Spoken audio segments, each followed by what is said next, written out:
The following is a special presentation of the Decibel Geek podcast.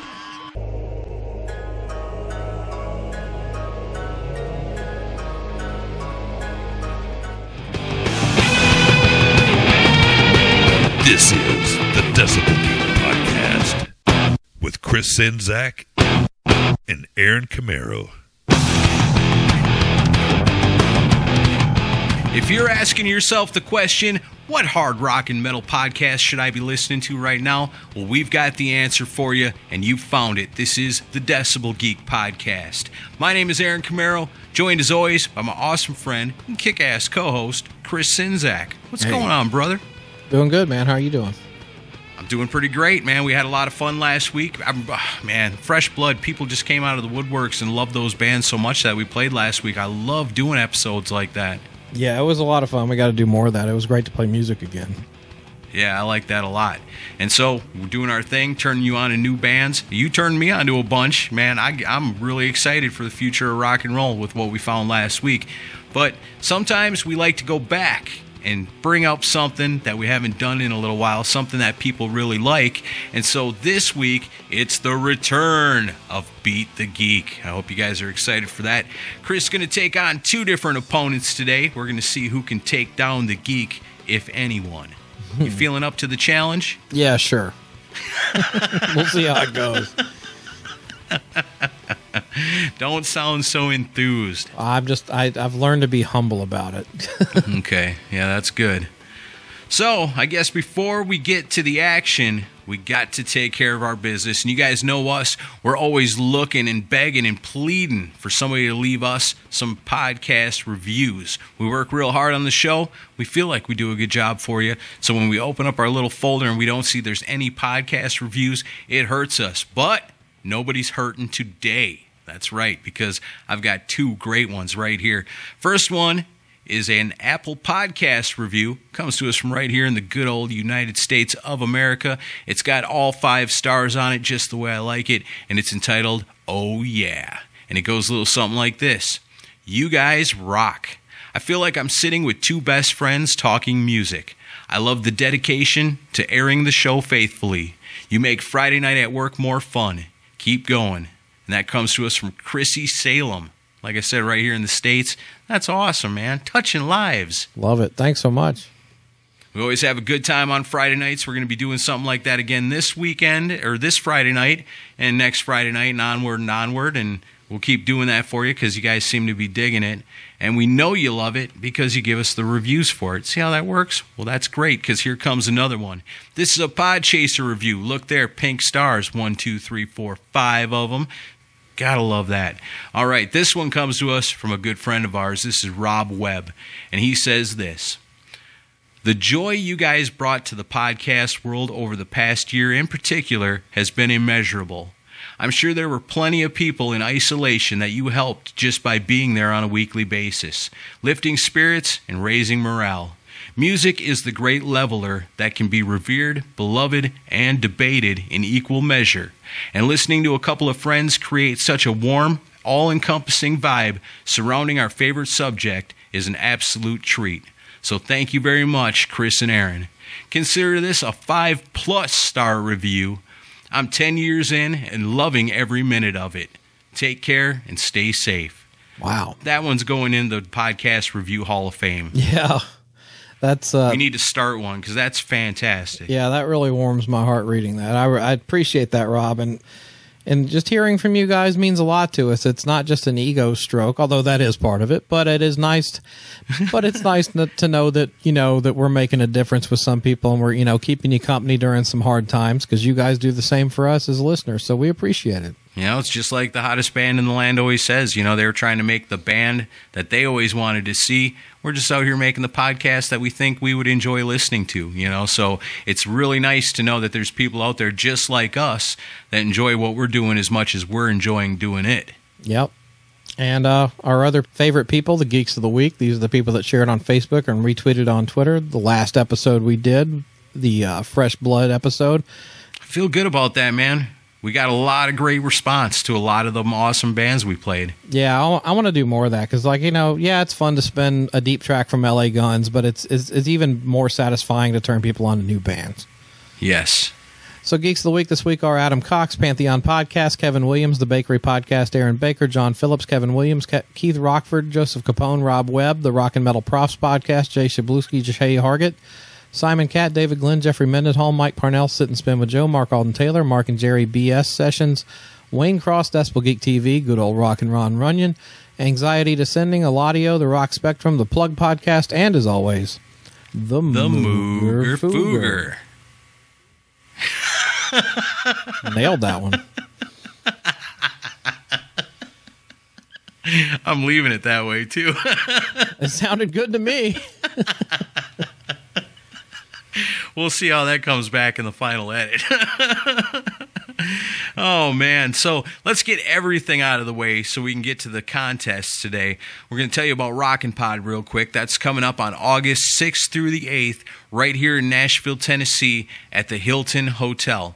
You want to check out the information on it, just go to rockandpod.com, and you're going to find everything. You're going to find a list of guests that are coming. Everyone from Jason Beeler from Saigon Kick to Anthony Corder from Tora Tora to Billy Sheehan from, yes. He's Billy Sheehan. He's been in a bunch of stuff, and it all rocks because he's Billy Sheehan. He's going to be there.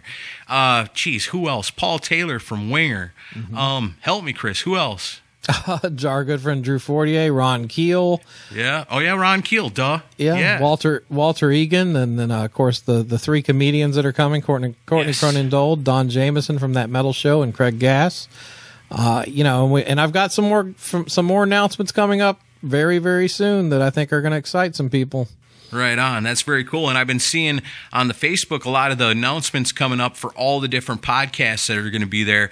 And I'm excited because this year, more than any other year, I'm seeing a lot of podcasts that I don't recognize, ones that aren't in my realm yet.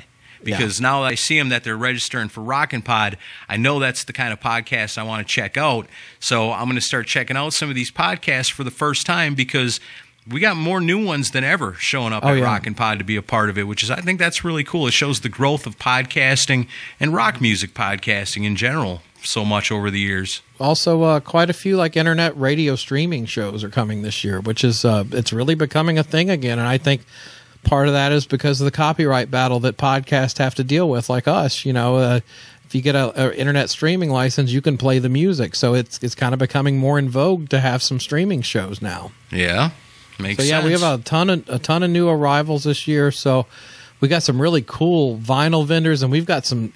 I'll be announcing more of the vendors and exhibitors. But yeah, we're mixing it up a lot more this year. I've never seen so much excitement for Rockin' Pod as we have this year. It's been great. Very cool, man. I love it. I can't wait for that. Once again, August 6th through the 8th, Nashville, Tennessee. Everything you need to know, including getting your hotel discounts where you can be a part of the rock block with the rest of us that are staying in the hotel. So we all stick together. We can have breakfast together. We can have late night drinks together. We can hang out together all day at Rockin' Pod. We can hang out at the show the night before. We can hang out at the awesome thing that I got to imagine is going to be happening the day after. There's so much cool stuff going on. We want you to be a close-in part of it with us. Get in there nice and tight, squeeze it in, everybody, and be a part of the rock block by getting yourself a hotel room in with us and take advantage of that discount at rockandpod.com. Do it.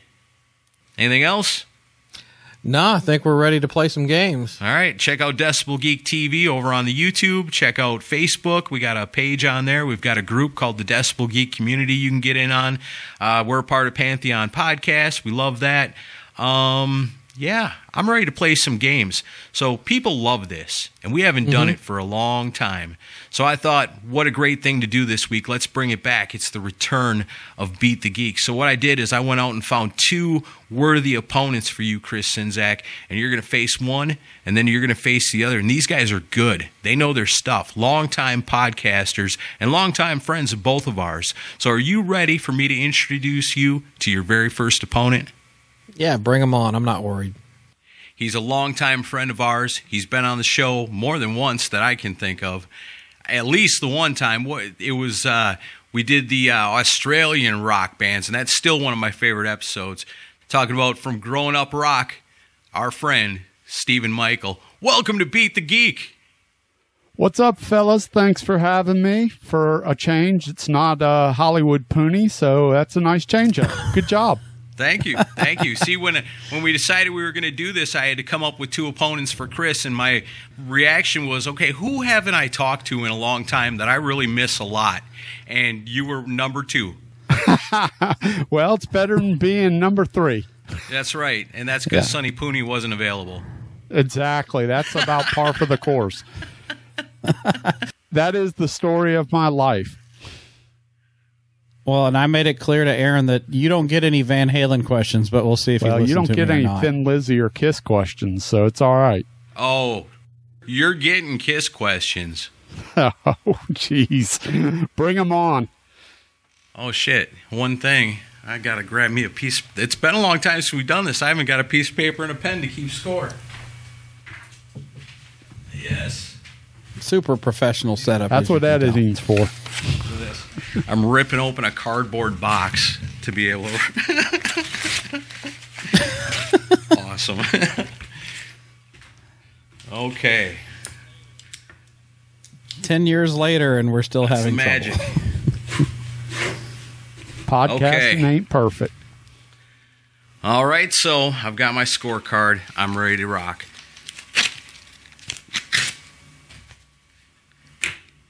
It's now time for the greatest game show in rock and roll history. It's time for Beat the Geek.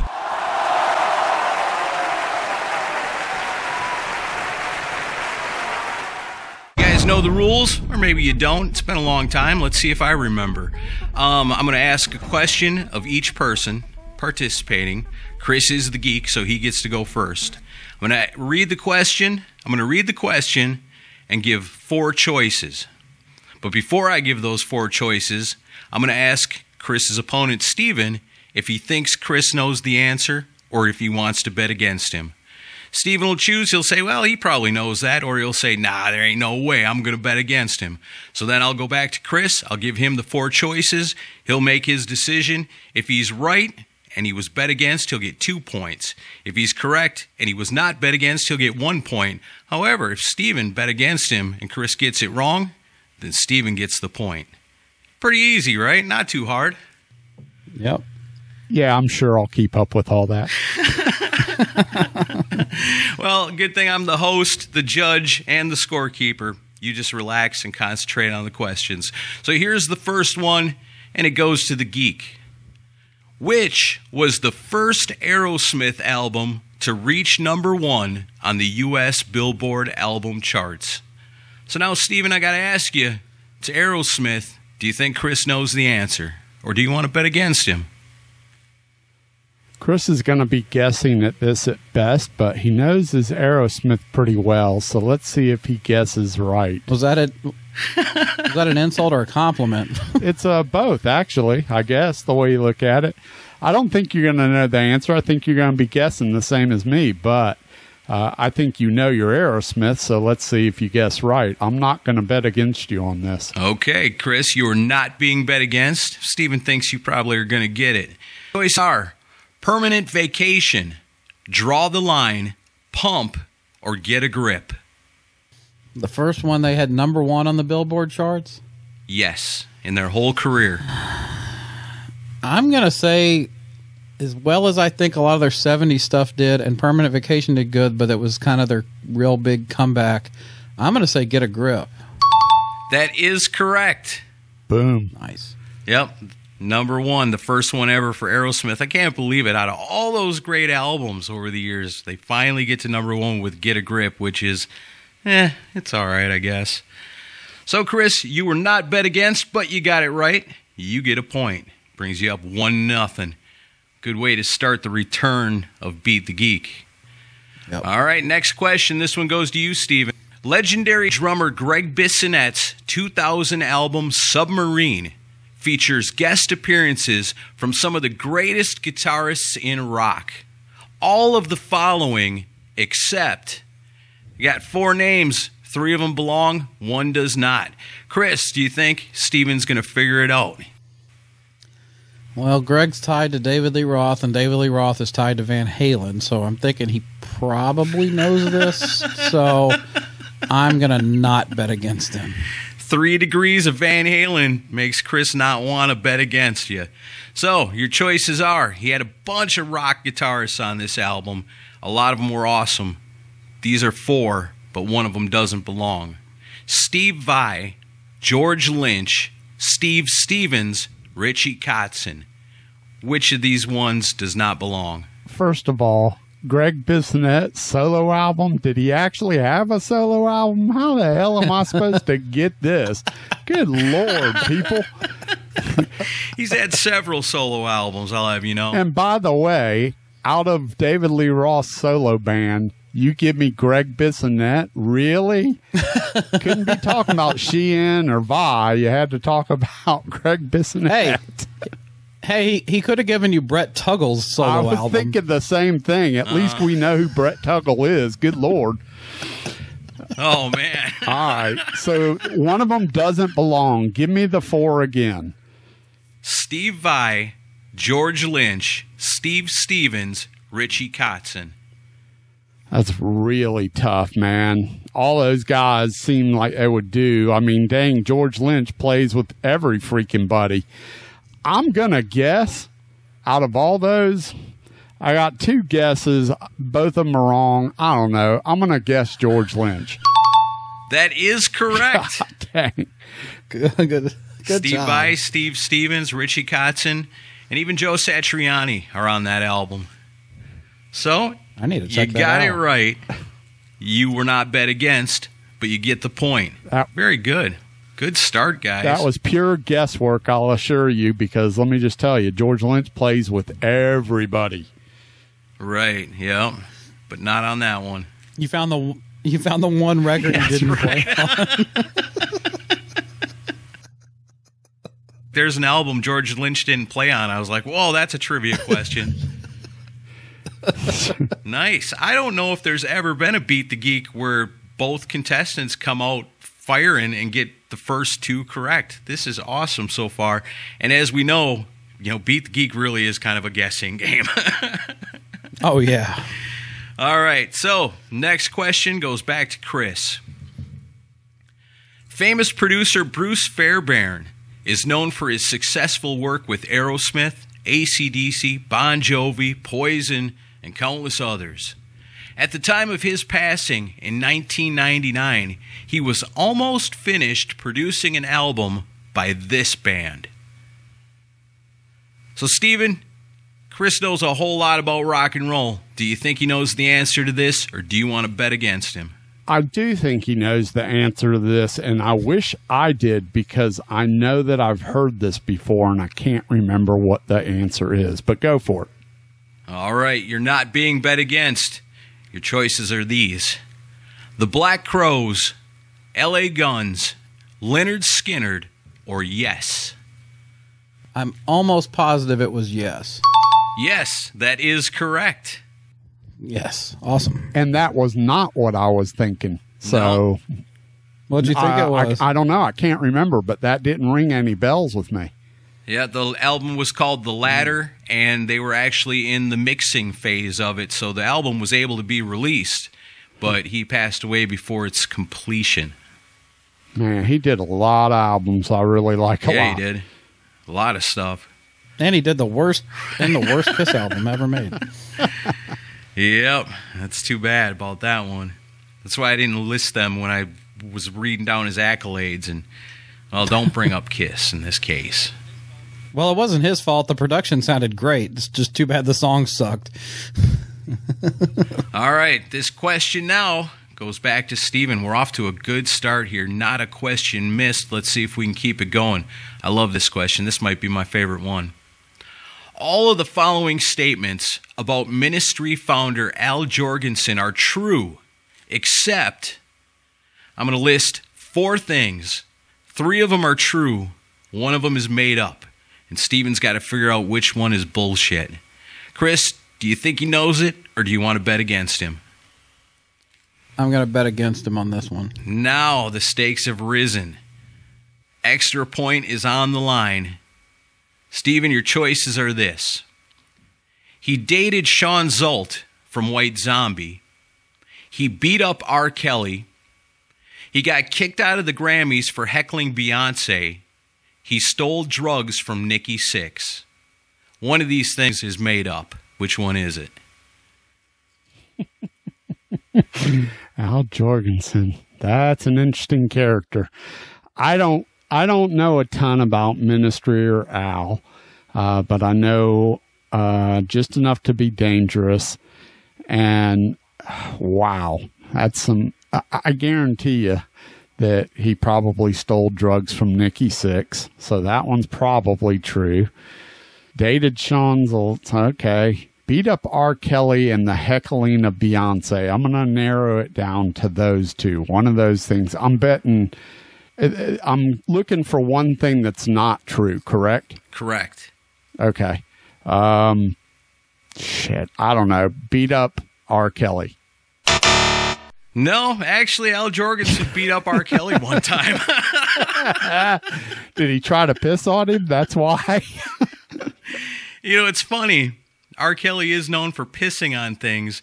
And from what I read is that the only reason he gave is because, one, R. Kelly freaked out his daughter, and two, R. Kelly pissed on his piano.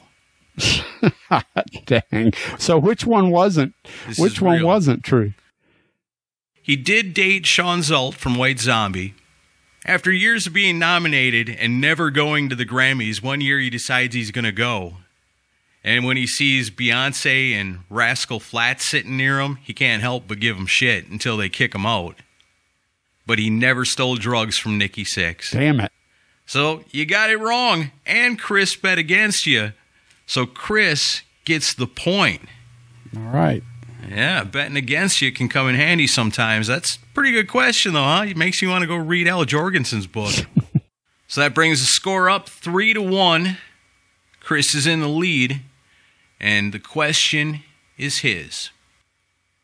In 1985, this artist had 2 different videos nominated for MTV's Video of the Year, but still lost to Don Henley's The Boys of Summer.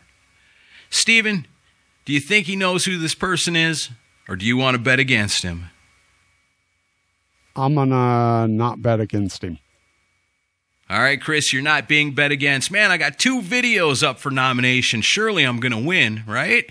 Was it Tom Petty, Bruce Springsteen, David Lee Roth, or Glenn Frey? It was 1985. 1985. I'm going to say Bruce Springsteen. That is incorrect. Ah. Steven, do you know who it is, just for shits and giggles? I'm going to say Bruce Springsteen would have been my guess, but I'm going to say not Glenn Frey. What were the other two? Tom Petty. Tom Petty. For shame. For shame on both of you. David California Girls, Just a Gigolo, I Ain't Got No Buddy, were both nominated, but he still lost. Diamond Dave. Wow. Wow. Points awarded. You should lose points. All right. Okay. I'm just kidding. All right, next. Bruce had 2 big videos that year, too, Yeah, though. all them guys had big videos in 1985. All right, next question goes back to Steven. Courtney Love did heroin for the very first time in her whole entire life at whose house? She was at somebody's house pretty well known. It was the first time she ever did heroin. Chris, do you think Steven knows where this occurred, or do you want to bet against him? I'm going to say he knows this one. All right, Steven, you're not being bet against. Courtney Love, she did heroin for the very first time at whose house? Was it CeCe DeVille, Charlie Sheen, Johnny Depp, or Lane Staley? I'm going to go Lane Staley. That is incorrect. The first time she ever did heroin was with Charlie Sheen. What a shocker. Right, yeah, I know. Where are all I want to know is where are all the hair metal questions? Well, when I ask things about David Lee Roth, nobody wants to answer correctly. So, what do you want me to do? All right, let's take it back to Chris. Yeah, you're right. Let's go back to 1987. It's a battle of 87. Which of the following 4 albums charted the highest on the U.S. Billboard album charts in 1987? Steven, I'm going to list 4 albums. Chris is going to tell me which one reached the highest heights in 1987. Do you think he's going to get it, or do you want to bet against him? I'm going to bet against him. Ooh. All right, stakes are high.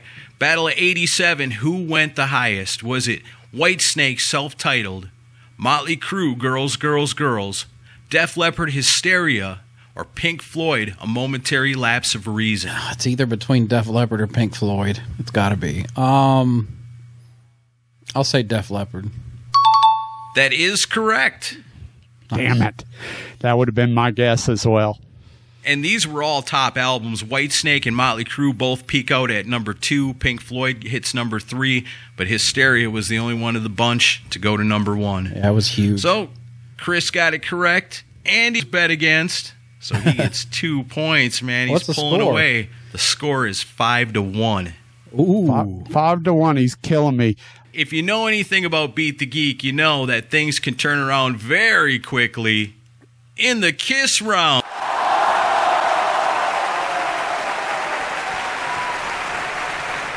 Yeah, right now, double the points.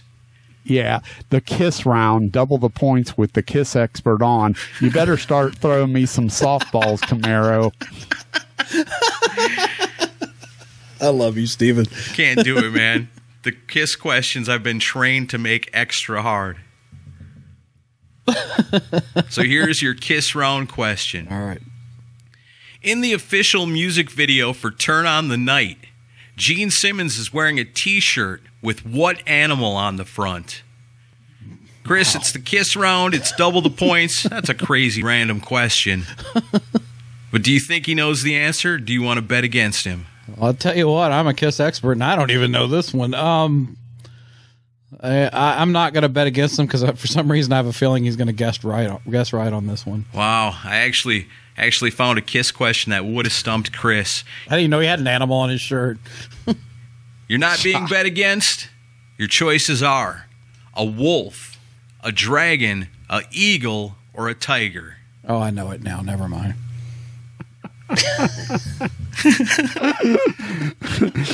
And for your question, Chris, what's Ace's last name? God damn it.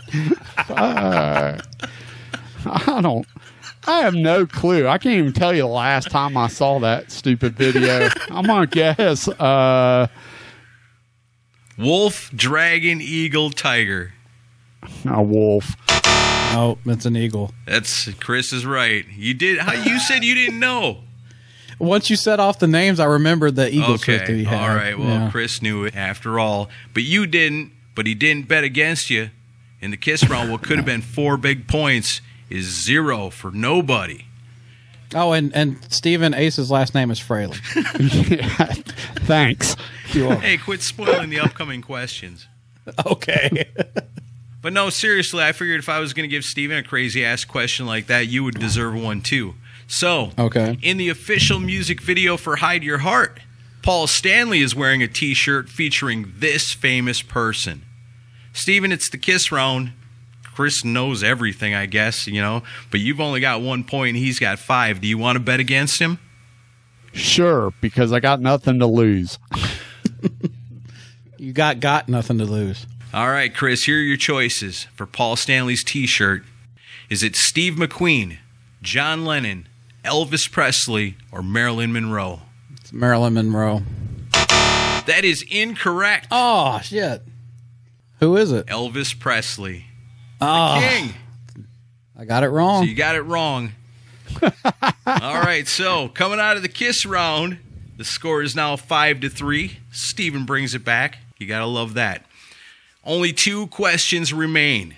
And this one goes to you, Steven. And it's a Facebook popularity contest. According to Facebook page likes, which of these iconic lead singers is the most popular? I'm going to list 4 lead singers. Everybody knows who they are. Everybody loves them. They're real popular, but which one's the most popular? Chris, do you think he'll figure it out, or do you want to bet against him?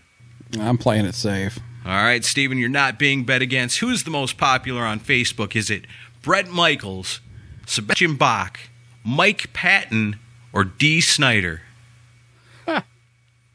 Oh, God.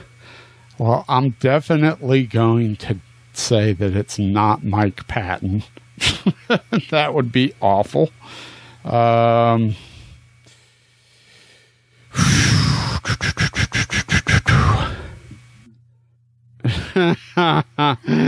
God.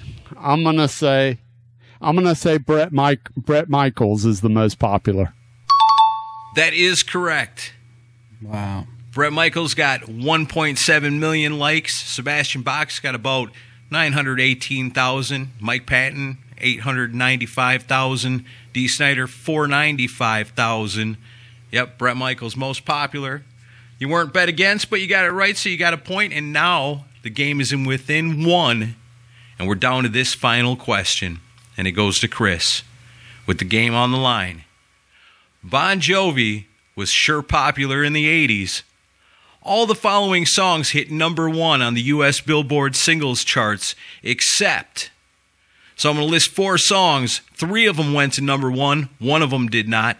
Steven, you know this guy loves his Bon Jovi, but do you think he knows the answer to this question? Or do you want to bet against him? You pretty much got to, I think. have to bet against him to even have a chance. He's got to bet against you for a chance to end in a tie, which would be cool. I like those. I don't mind ties at all in this game. Chris, your choices are Living on a Prayer, You Give Love a Bad Name, Wanted Dead or Alive, and I'll Be There for You. I'll say You Give Love a Bad Name. That is incorrect. Ooh. That's right. Living on a Prayer goes to number 1. I'll Be There for You goes to number 1. You Give Love a Bad Name was the number 1 hit single. Also Bad Medicine, if you want to count that. Wanted Dead or Alive was not number 1. That surprises me. I did not know. I figured that was a number 1. That's surprising. By Bon Jovi standards, yeah, it was a loser. Wow. So we tied. That was a good comeback, Steven. Thanks. That was there's no tie in baseball, but that's all right. Well, it's not baseball. That's good. This just means you have to. That just means you have to come back on for a rematch sometime. Fellas, I appreciate it. Fun as always. Awesome. For sure. Good to catch up with Thanks, you, brother. guys. Good catching up with you as well. Nice job, man. All right.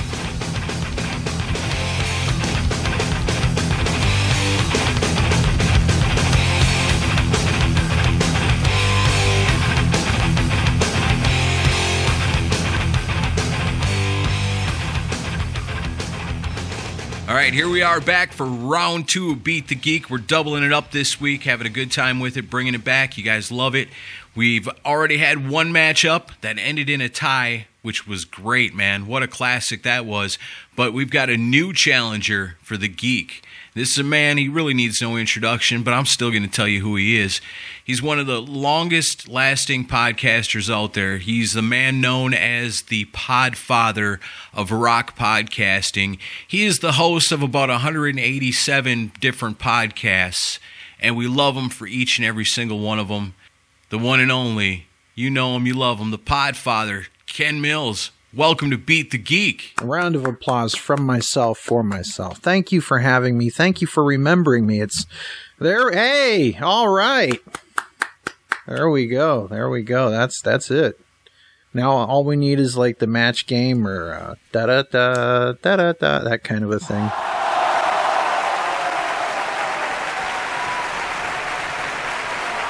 Just so you're familiar, Ken, how we play this. All right. I've got 11 trivia questions because this is the game show that rocks more than the rest, and it goes to 11. I'm going to start out with a question for the geek. He always starts. It'll go to Chris. I'll ask the question, and when I'm done, I'm going to give you a chance to bet against him or let him slide if you think he's going to get it. If you bet against him, he gets it wrong, you get the point. If you bet against him, he gets it right, he gets 2 points. All right. if you don't bet against him, he gets it right, he still gets a point. So, let's start the game. Here we go. First question goes to the geek. After the original demise of Tesla, guitarist Tommy Skeoch, and Rockin' Pod guest Tommy Skeoch, guitarist Tommy Skeoch and another member of the band formed the band Bar 7. Which of his Tesla bandmates joined Tommy in this new venture? So the band breaks up, but two of the guys go and start another band together. Ken, do you think he knows who Tommy Skeoch brought with him, or do you want to bet against him? I think that he's going to know this one. All right, Chris, you're not being bet against. Who joined Tommy Skeoch in Bar 7? Was it drummer Troy Luccketta, vocalist Jeff Keith, bass player Brian Wheat, or guitarist Frank Hannon? This is confusing for me because like Sofa King had Jeff Keith in it. Was it Frank Hannon? That is incorrect. You're actually on the right track because Sofa King was the original name of Bar 7. So it was Jeff Keith. So Sofa King kind of became Bar 7, which was then their main name. But yep, it was Jeff Keith and Tommy Skeoch that stuck it out together after Tesla broke up. You got it wrong, but you weren't bet against. 0 points awarded. The next question goes to the Podfather.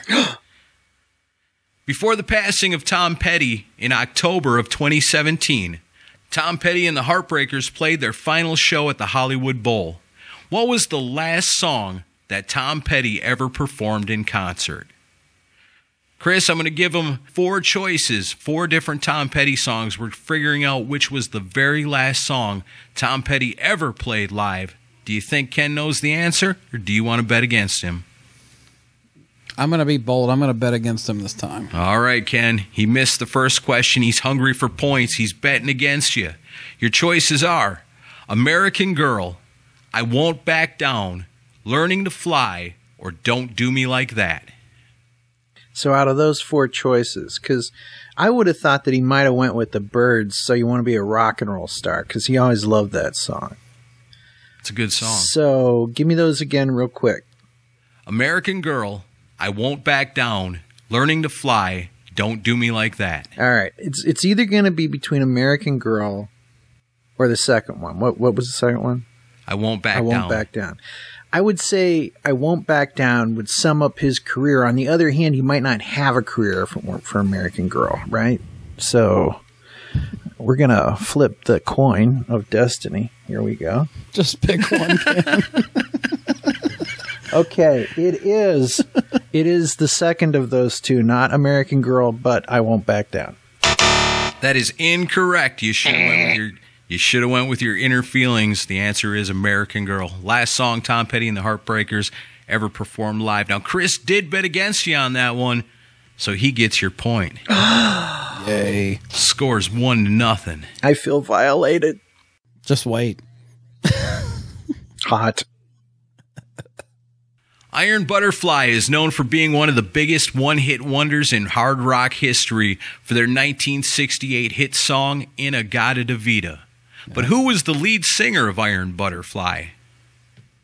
So they're well known for the one song, but does Chris know anything about the band? What do you think, Ken? You want to bet against him, or you think he knows?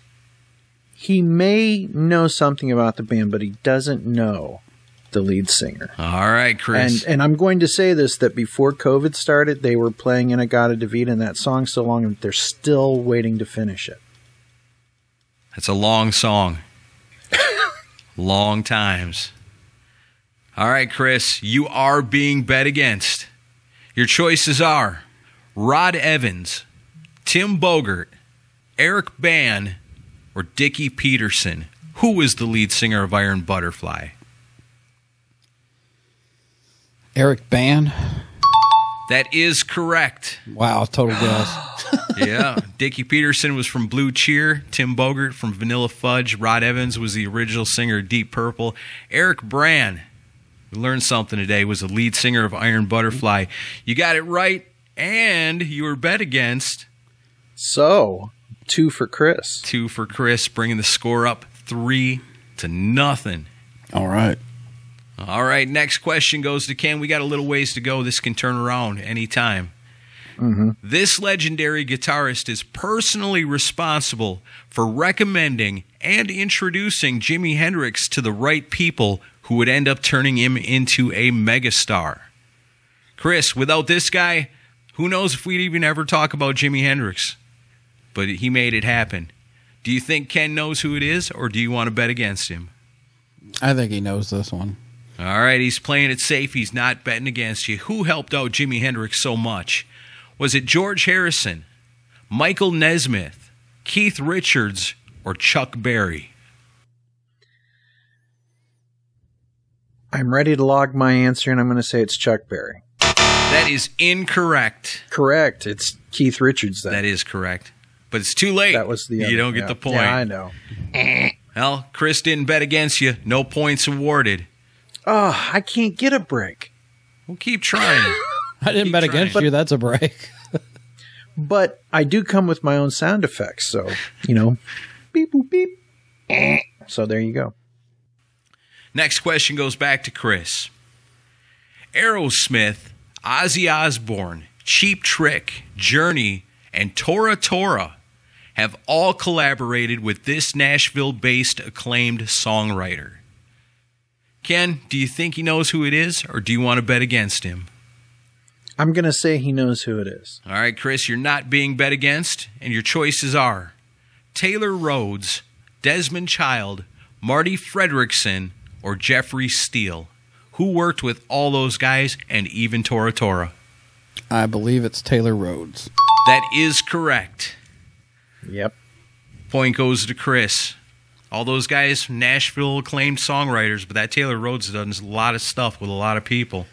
Yeah, I want to interview him sometime. That's what I was thinking when I found that trivia question. Who is this guy? Is he around here? We should be talking to him. Yeah, he's like a song doctor. Right on. All right, Ken. They call him Dr. Song. They do. I'm sure. Oh, yeah. Oh, yeah. All right, Ken. Next question goes back to you. In 1997, Brian Johnson made a rare appearance outside of AC/DC by providing vocals on a song for this band. Chris, do you think he knows what AC/DC singer Brian Johnson was up to in 97, or do you want to bet against him? Let's make it interesting. I'll bet against him. All right, Ken, you are being bet against. Desperate need of points here.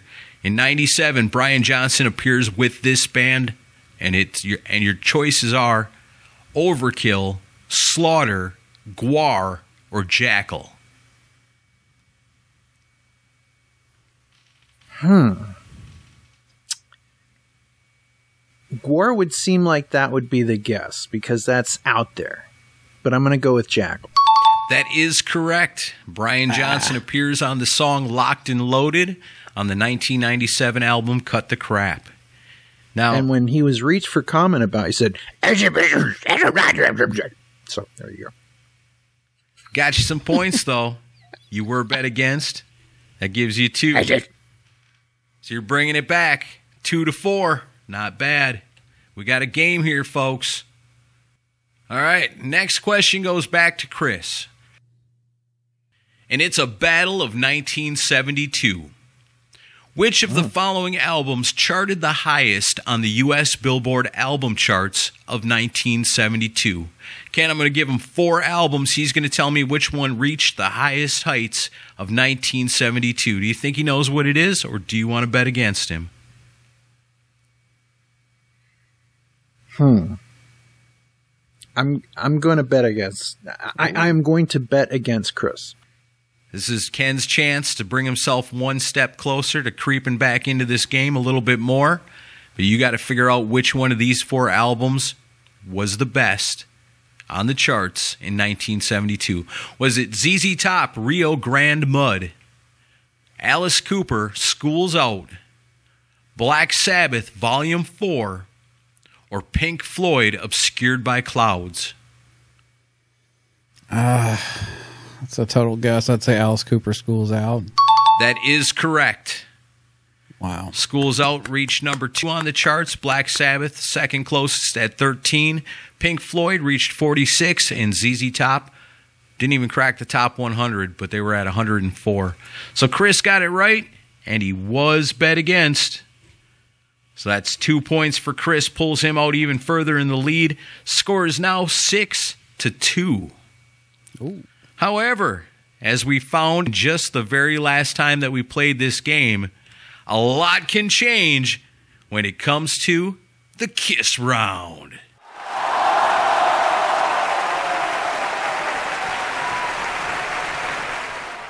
That's right. Time for the Kiss round. Double the points. First question goes to the man who hosts a Kiss podcast. No pressure. No pressure. And the question is this for Ken. What got set on fire during an explosive moment during the video for Reason to Live? Chris, you know, like I said, it's Ken Mills. He's the podfather. He's been talking about Kiss for as long as a lot of the listeners have been alive. But do you think he knows the answer to this, or do you want to bet against him? I'm playing it safe. I'm not betting against him. He's not betting against you, Ken, but you got 2 points on the line if you get it right. What gets blown up in the Reason to Live video? Is it an airplane, an abandoned building, a sports car, or an army tank?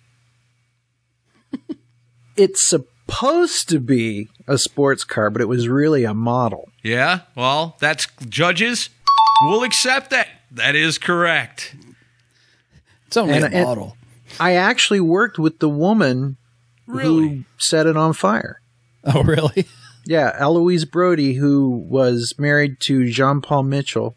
Yeah. Paul Mitchell Hair Care Products. He later wound up they later wound up getting married, and she was the model in that video that set Paul's car on fire along with his heart. Questions that I think, oh, these are impossible. Nobody's going to get them. Oh, I used to work with the lady that set it on fire. We never discussed it. Really? Really? Oh, man. Wow. That'd have been the first my thing. pubescent youth appreciated her very much in those days. I'll just leave it at that. Yeah. All right. Well, Kiss round, very important, even though you weren't bet against. Getting that right scores you 2 points. Now, you're keeping this still pretty tight. Score is 6-4. And now it's on to Chris's question in the Kiss round. You can tell I've been watching a lot of Kiss music videos this week. That's cool. The music video for the song Unholy mostly features the band rockin' hard, but intermittently it cuts to scenes of this. Ken, I mean, it's Chris Sinzak. You know, what doesn't he know about Kiss? But it is the Kiss round, and are behind and could definitely use the points. Do you want to bet against him, or do you want to play it safe? He's going to know. I know that much. Yeah. Because Chris is unholy. I am the incubus. I don't recommend betting against the unholy one in the Kiss round. So, Chris, your choices are this. Is it scenes of cattle being led to slaughter, clips from 50s horror movies, children playing, or World War II footage? It's children playing. That is correct. And in the Kiss round, a correct answer is worth 2 points. Chris pulls it way ahead. Now the score is 8-4. Oh, boy. 2 questions left. We're going to play it out for fun, if for nothing else. The next question goes back to Ken. Stephen Edward Duran. He's better known as this. He's a well-known guy in the world of rock and roll, but not as Stephen Edward Duran. Chris, do you think Ken knows who this is? I think he knows who this is. All right, Ken, you're not being bet against. Is Stephen Edward Duran, is that Ricky Rocket, Mick Mars, Izzy Stradlin, or Blackie Lawless? I believe that's Mick Mars. That is incorrect. Oh. I think Mick Mars is Bob Deal. Bob Deal. Then it's Blackie Lawless. That It is Blackie Lawless. Blackie Lawless. That was my... No points awarded. so close, but yet nowhere near close. One more question. Let's do this. Let's slam it really home. Here we slam go. it home. Last one goes to the Geek, the reigning champion.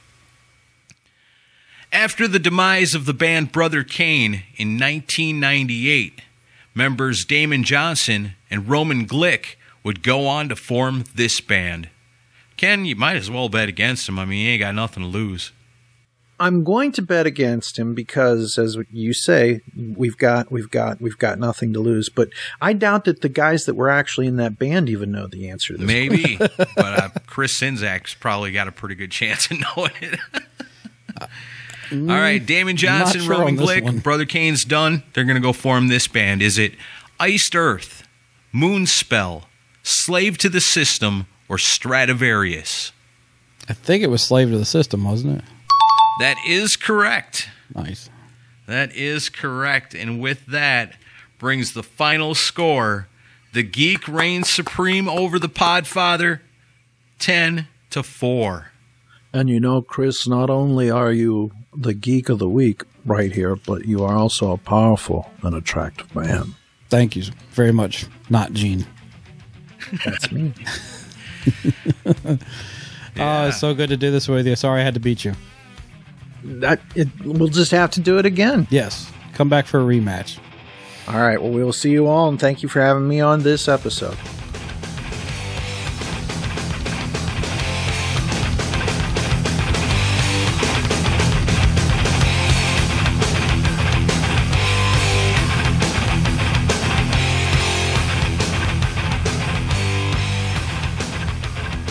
All right, well, there you have it. 2 back-to-back Beat the Geek competitions. Chris, you did pretty good in the first one, tied it up with Stephen Michael, but then you went on to, man, you kicked the hell out of Ken Mills, 10-4. A couple of good matchups, man. We had fun this week. I'm glad we got to do that, so I think we're good for this week, right?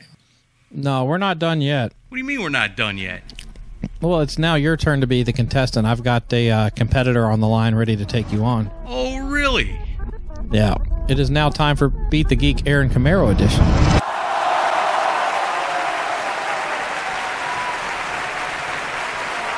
Yeah, I've got a worthy competitor for you now. On the line, we have our good friend Tyson Leslie. Nice. Tyson, how's it going? It's going well. How are you guys? Good. So I sprung this on Aaron, and we're gonna I got some trivia questions for you. As you guys know, as you've heard the first 2 rounds, this is the show that goes to 11. There's 11 questions. Aaron is the geek now, so he will go first. I'm probably gonna lose. And as the questions go, Aaron will get a question. There will be 4 choices, but before I name off those choices, I will ask you, Tyson, if you think he knows it. If you think he knows it, you don't want to bet against him. It'll just be a 1-point thing. If you don't think he knows it, you want to bet against him. If he gets it wrong, you get a point. However, if he gets it right and you bet against him, he gets 2 points. Does that make sense? All right. Sounds good. All right, so let's get into it. Aaron, first question's to you. Question 1. Before forming Motley Crue, Tommy Lee had worked previously with which band? Tyson, do you think he knows it? That sounds like something. That seems like something he would know. It does seem like something I would know. All right, your choices are Room Number 9, Sweet 19, The Keyholes, or 27 Thieves. I've never heard of any of those. I don't actually know that either. I'm going to go with a wild guess. It just sounds righter than the rest, I guess. I'm going to say Sweet 19. That is correct. You got it. Oh, yeah. 1 point for Aaron. It just sounded like a cooler name than the other ones. It does. Good job. All right. So, question next goes to Tyson. In which country? Oh, boy. In which country was Metallica bassist Cliff Burton killed? Aaron, do you think he knows this one? Ooh. I'm going to play it safe. I think he knows it. All right, Tyson. He's not betting against you. Your choices are Norway, Sweden, Denmark, or Finland. I do know this, actually, but I just don't remember very well. It's all like in the same area, too. Yeah.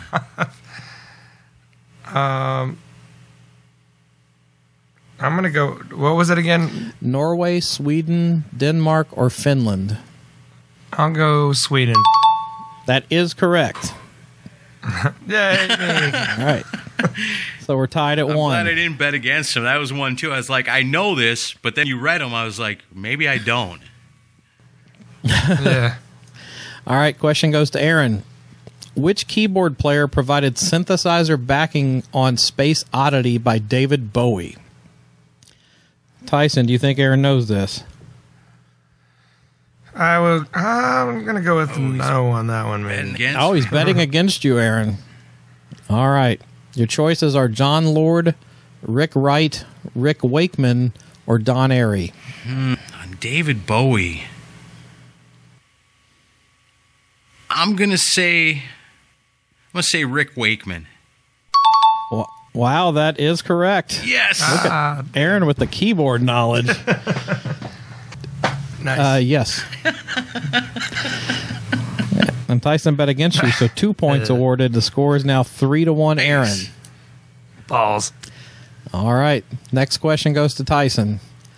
This rock legend, as a teenager, was a talented artist and would sketch car designs and send them to the Ford Motor Company. Aaron, do you think Tyson knows this? I've never heard such a thing before, so I'm going to bet against him. All right, Tyson. Your choices are Jimi Hendrix, Jeff Beck, Joe Perry, or Ted Nugent. Jeff Beck. That's incorrect. Is it Nuge? No, the answer is Jimi Hendrix. Wow. I nice. never knew that. And Aaron bet against you, so the point goes to Aaron. It's now 4-1, Aaron. What a crazy question. I know, I dug hard for that one. All right. Question goes to Aaron. This is my favorite question I came up with. All right. Oh, boy. In the music video for the Killer Dwarf song We Stand Alone, singer Russ Dwarf is seen holding up this phony beverage. Tyson, do you think Aaron knows this one? Well, he probably doesn't know it, but probably could guess it. I don't know. I'm not sure how big of a Dwarfs fan he is. So, But I am a good guesser. you are a good guesser so far, as it has been proven. Yes. So are you betting against him or not? Against, yes. You're betting against him. All right, Aaron. Wow. Your choices are Perfect Pop, Cuddly Cola, Super Soda, or Rockin' Root Beer. Oh, man. I kind of feel like Rockin' Root Beer might be thrown in there as a thing to throw me off. That seems too obvious. But sometimes the obvious answer is what it is. No, I'm going with Rockin' Root Beer. That is incorrect. The answer is Cuddly Cola. Cuddly Cola. Yeah, that would have been my last Cuddly guess. Cola. And Tyson bet against you, so he gets a point. Now he's That's cut the lead in half, 4-2. Yay, me. All right. All right. Question goes to Tyson. Many famous musicians spent some time in the LA area band London. Which of these musicians was not a member of London? Aaron, do you think he knows this one? Yeah, I think he knows it. All right, Tyson. Your four choices are Izzy Stradlin, Fred Corey, Mick Sweeta, or Tony Richards. Dang. I don't remember Mick in that whole lineup of people, but that doesn't mean that a lot of people have been in that band. It's ridiculous. But I don't remember Tony Richards either. The first two I know were in that band at some point. What were the choices again? Ooh. Izzy Stradlin, Fred Curry, Mick Sweeta, or Tony Richards.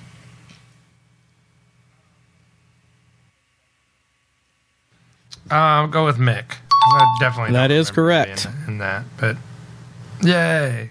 Yeah. Aaron did not bet against you, but you still get a point, so now it's 4-3, Aaron. We're getting close. Oh, man, bringing it back. All right, Aaron, the question goes to you. Rats Reach for the Sky finished production with producer Beau Hill after the band had a falling out with this famous producer who was fired. Tyson, do you think he knows this one? Yeah, I'm guessing he'll probably figure this one out. All right. Aaron, your choices are Mike Stone, Desmond Child, Ron Nevison, or Keith Olsen.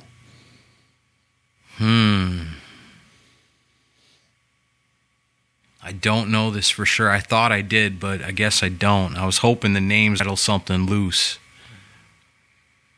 I'm going to go with Nevison. That is incorrect. Dang. Ugh, balls. The answer is Mike Stone. Ah. So, but Yep, Tyson, that one I did know. Tyson did not bet against you, so no points awarded for that Dang.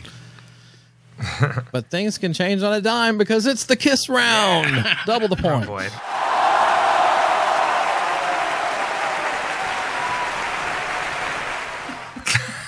Double the points. Oh boy. That's my best Aaron Camaro. Of course, it's the kiss round. All right.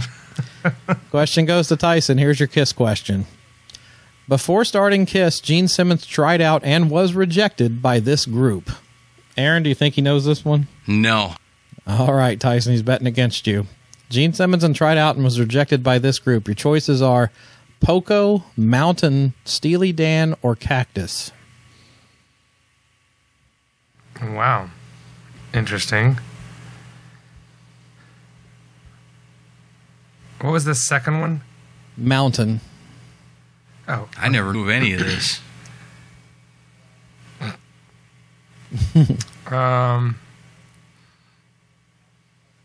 Mountain, and what was the last? I'm sorry. The choices are Poco, Mountain, Steely Dan, or Cactus.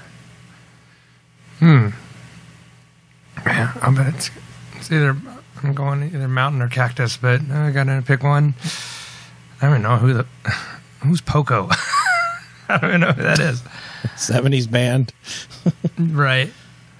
I'll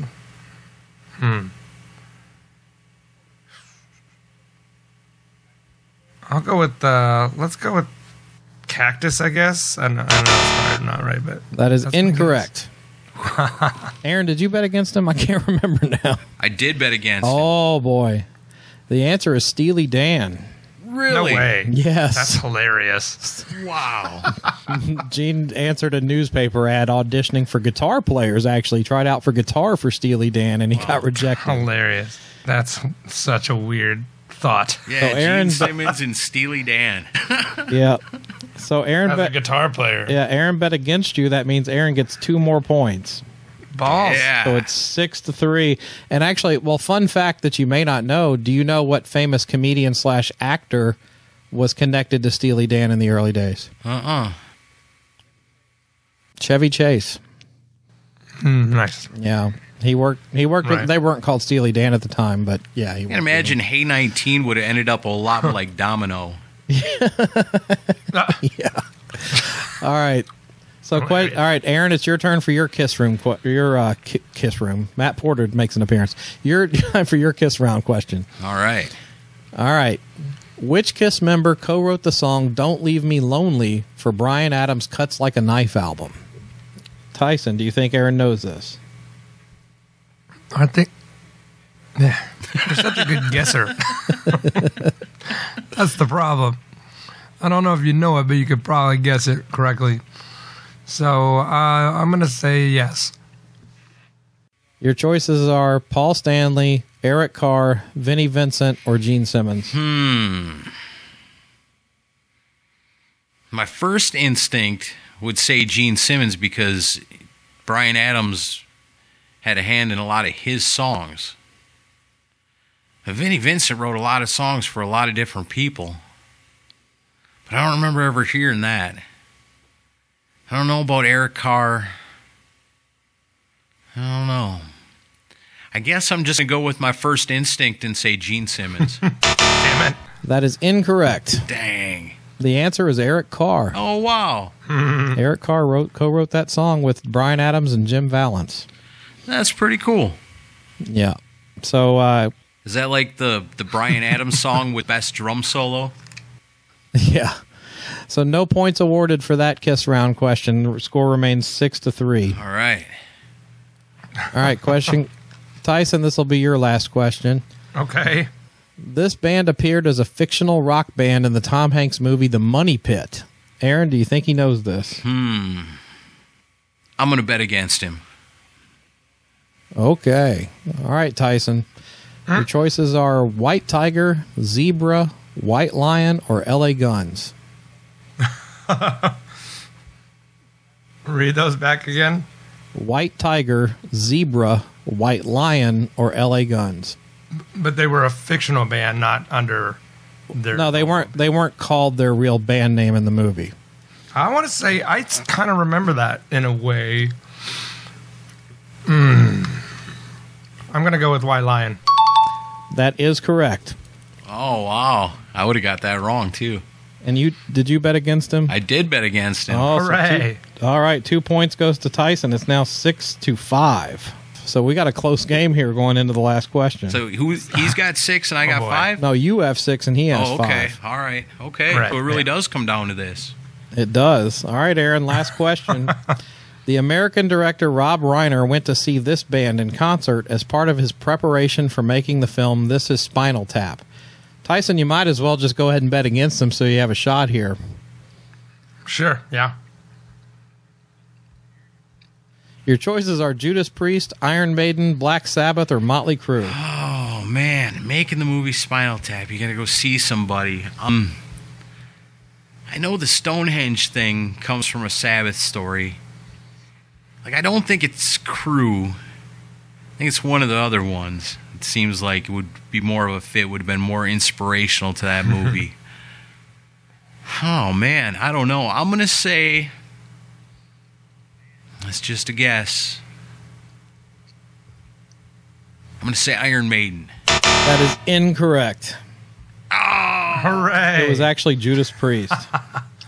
Yeah, dang. I knew it would have been one of them. And point goes to Tyson for betting against you, so we have ended in a tie, 6-6. Nice. Hey. So we had, I'll take a tie. yeah, each of us got a tie, and then I won a game. So yeah, pretty interesting 3 rounds of Beat the Geek tonight. Yeah, not bad. Good battle, Tyson. Yeah. Came right down Better to than it. I thought I was going to be, honestly. So, Well, that just means you got to come back and face me again sometime in a tiebreaker. okay, great. I'm down with that. Don't sound so enthusiastic about it. I'm down with that. Okay, well, you got to show up at Rockin' Pod and bring your whole rare with you and make everybody have an awesome time and make it one of the most memorable things about the whole weekend. I am planning to do exactly that. Yes. Okay, good. Yeah, we're all excited. We got tickets put on sale this week, so go to the Rockin' Pod pre-party at Mercy Lounge, and yeah, it's going to be a hell of a rare hair set during that show yes. for sure. Yeah, I'm going to figure out how to make it not as long as my usual shows. I'm like, Yeah, I know. We're cramming everything in one night. It's going to be crazy. yeah, but it'll be good times. Yeah. But yeah, plug anything you want to plug before you get off with us here. Well, you mentioned Rare Hair. We're doing actually 3 of them this year. We're going to do one in May on the 17th at the Basement East. It's a very, very scaled down version of it. We're only allowed 20 performers and 130 capacity as far as attendees go. And so we're going to do that one to kind of just, I don't know, wet the beaks of everybody and let people know that we're kind of getting back into the swing of things. And then obviously we have the show with you guys coming up in August, and then we're going to do the one that we were supposed to do last year that got canceled in December. Also back at the Basement East. We just don't have a date for that right now. And aside from that, I'm just Awesome. Plugging away on Twitch. I on twitch.tv/Tyson Leslie Music. That's where I've been making a living there for the last year, playing on the internet to invisible humans all around the world, which has been a lot of fun. It's a lot of fun. I'm a subscriber. And then on Sunday nights, we've been doing live podcasts with different like rock and metal guests, which has been really cool. So we had Charlie Benante from Anthrax and Carla Harvey from Butcher Babies last Sunday. And then the week before that, we had Todd Latore from Queensryche. And it just, the list goes on and on. We got some great guests coming up in April and May. And so it's coming along slowly. It's just something that I always wanted to do. And because of all the things that are going on, I finally was allowed the time, for myself to do it. And it really started out as a way because I would go in and do these Sunday night shows, having done gigs and live shows, and my voice was completely shredded. And I was like, man, how am I going to do a show on Sunday nights? And so I figured, well, shit, let's do something like, let's do the podcast. That way I don't have to sing. And that worked out pretty good. So that's what I've been doing. That's awesome. Yeah. So everybody, And, check out Tyson doing his thing. You can catch him on there. What's your schedule for all that? When does it come out when people can see it? Well, we do the Sunday nights at 8 p.m. Central Time for the podcast, and then it's just called Let's Talk with Tyson Leslie. And then Mondays and Wednesday nights, I just go on and just do my normal show. Or sorry, not Mondays, Wednesday and Friday nights at 8 o'clock. I just do my normal show where I'm performing requests, and those requests can be anything from Weird Al to Christopher Cross to Slayer to Motley Crue. It's all over the place. It's just whatever people ask for. See, there you go. Get on there and see if you can stump Tyson or get to play one of your favorite songs that nobody else knows. He can do it. Yeah, I do know a lot of songs. There's about 32 to 3,500 songs in my song list. Nice. So. Wow. That's awesome. That's awesome. Well, we know you got to get off to your Twitch stream right now, actually. So thanks for coming on and taking the time, man. Yeah. Yeah, thanks for having me. It's always fun to talk to you guys. Good battle, man.